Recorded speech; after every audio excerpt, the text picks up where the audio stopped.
박희락 교수입니다. 오늘은 북핵에 대해서 중재자로 자청하는 정부에 대한 비판을 한 말씀 드려보겠습니다.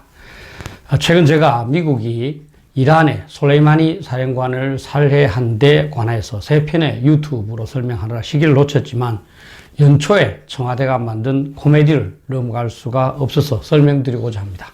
정의용 국가안보실장이 2박 3일간의 방미 일정을 마치고 귀국 후 1월 10일 취재진과 만나 그가 트럼프 대통령을 만난 날이 1월 8일 김정은의 생일이었는데 트럼프 대통령이 김 위원장 생일에 대한 덕담을 하면서 그 메시지를 문 대통령께서 김 위원장에게 꼭 좀 전달해 줬으면 좋겠다고 당부하셨다고 전했습니다. 그는 1월 9일에 적절한 방법으로 북측에 그러한 메시지가 전달된 것으로 안다고도 말했습니다. 여기서 끝났으면 우리 국민 모두는 그렇게 알고 있었을 겁니다. 그런데 하루 만인 1월 11일 북한의 김계관 외무성 고문이 트럼프 미국 대통령의 생일 축하 메시지를 직접 받았다면서 남조선 당국이 우리 국무위원장에게 보내는 미국 대통령의 생일 축하 인사를 대신 전달한다면서 설레발을 치고 있다고 악담을 한 겁니다. 그러니 남한만 어색해진 것이지요. 트럼프 대통령의 말을 잘못 알아들었는지 아니면 알고도 그렇게 말했는지 모르지만 어쨌든 정의용 실장은 상당히 어색해지고 말았습니다. 이것을 보면서 북한이 폭로하기만 하면 현 정부가 꼼짝 못할 다른 어떤 약점을 현 정부가 갖고 있을까라는 의심도 들었습니다. 제가 제목에 짐시롱이라는 말을 넣었는데요. 이것은 자기이면서라는 뜻으로 군대에서 농담으로 사용하는 용어입니다.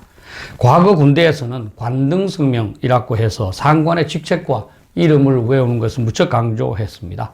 어느 사단장이 이등병에게 와서 사단장의 관등성명을 대보라고 하니까 그 이등병이 짐시롱, 즉 자기이면서 왜 물어보느냐라고 했다는 데서 비롯되었습니다.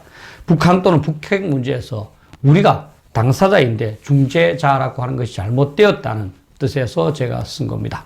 즉 자기가 당사자이면서 왜 중재자라고 하느냐라는 비판적인 의미라고 할 수 있습니다. 처음에는 한반도 운전자론이라고 하면서 북핵 문제를 스스로 해결하겠다고 하다가 문재인 정부는 2018년 4월 판문점 선언 이후 미북 회담을 주선하기 시작하면서 중재자라는 말을 사용하게 됩니다.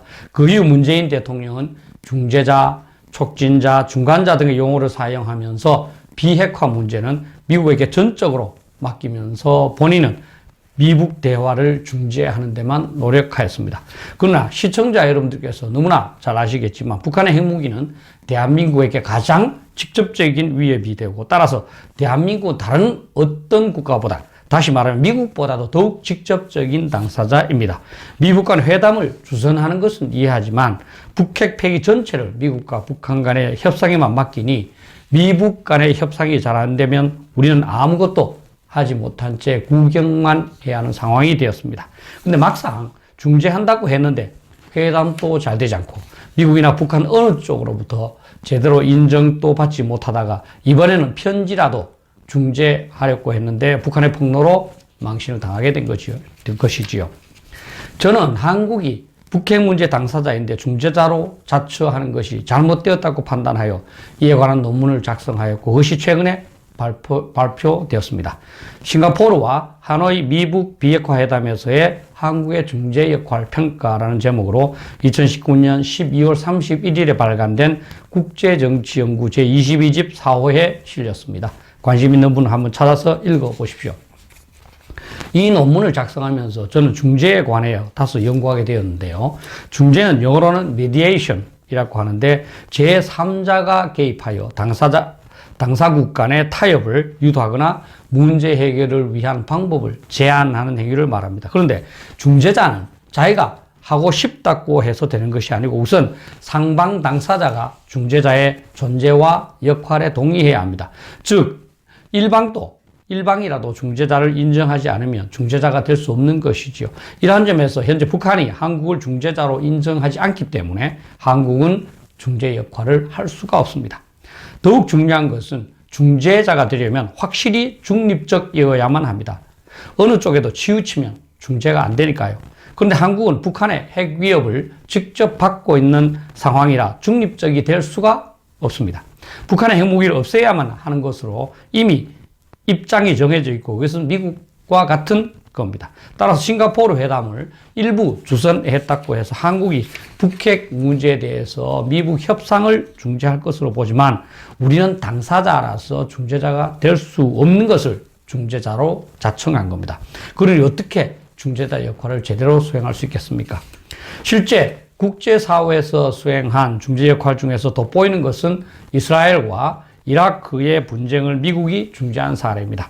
카터 미국 대통령은 1978년 9월 5일 메나헴 베긴 이스라엘 총리와 안와르 사다트 이집트 대통령을 캠프 데이비드로 초청해서 중동 평화를 중재하는 데 성공하였고 이로써 현재까지 공존 상태가 유지되고 있습니다. 미국은 분명히 제3자였고 그래서 중재에 성공한 겁니다.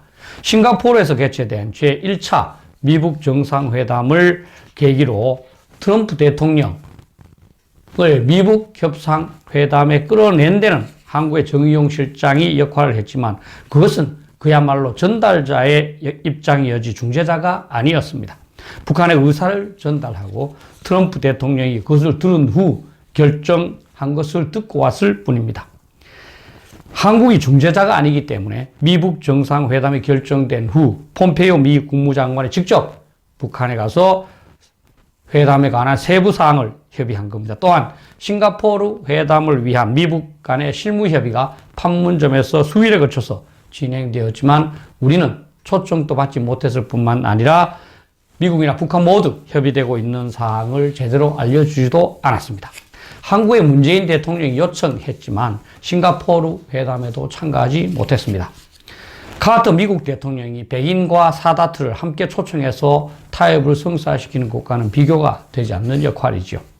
한국은 북한이 보유한 핵무기의 가장 심각한 위협을 느껴야 하는 국가로서 미국과 북한 간의 직접적인 타협을 중재하기보다는 북한이 핵무기를 폐기하도록 설득해야만 하는 입장이었는데 중재자라는 이상한 역할을 자임한 것이죠.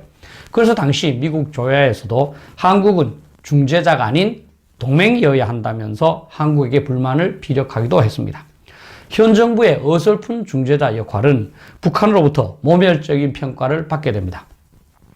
북한의 김정은은 2019년 4월 12일 최고인민회의 연설에서 남한에 대해 오지랖 넓은 중재자, 촉진자 행세를 할 것이 아니라 민족의 이익을 옹호하는 당사자가 되어야 한다고 비난하였고 그러면서 이후 남북한 접촉을 하지 않겠다고 공언해버렸습니다. 두 달 뒤인 6월 27일 북한의 권정근 외무성 미주국장은 미국과 북한의 대화는 남조선 당국이 참견할 문제가 전혀 아니다라면서 남한 정부가 제 집의 일이나 똑바로 챙기는 것이 좋을 것이라고 비꼬기도 했습니다. 2019년 8월 16일 문재인 대통령이 평화경제 구상을 발표하자 북한은 삶은 소 대가리도 앙천 대소할 노릇이라면서 조롱하였고 이번 김정은 생일 축하 메시지와 관련해서도 북한의 김계관은 남한 정부가 미북 간의 일에 중풀나게 끼어드는 것은 좀 주제 넘은 일이라고 멸시한 것이죠. 문재인 정부는 당사자인데도 중재자 역할을 자청하다가 미국에게 무시당하고 북한으로부터 모욕을 당하게 된 겁니다. 이제 한국은 북핵 문제에 대해서 당사자 역할로 복귀해야 합니다. 당사자로서 북한의 핵무기 폐기를 요구 및 압박해야 할 것이고 미국과의 공조체제를 강화하여 북핵 폐기를 압박해 나가야 합니다.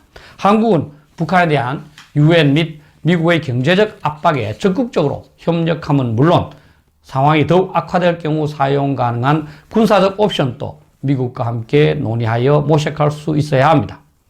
북핵에 관하여 당사자이기 때문에 한국은 북한의 설에만 의존한 채 남북관계에 지나치게 굴종적인 자세를 가져서는 곤란합니다.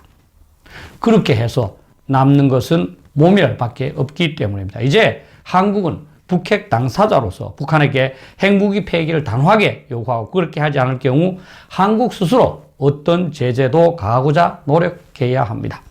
이렇게 함으로써 북한에게 한국도 중요한 당사자라는 점을 인식시키고 한국과 협력하는 것이 스스로 미국과 협상하는 것보다 더욱 효과적일 수 있다고 믿도록 만들어야 합니다.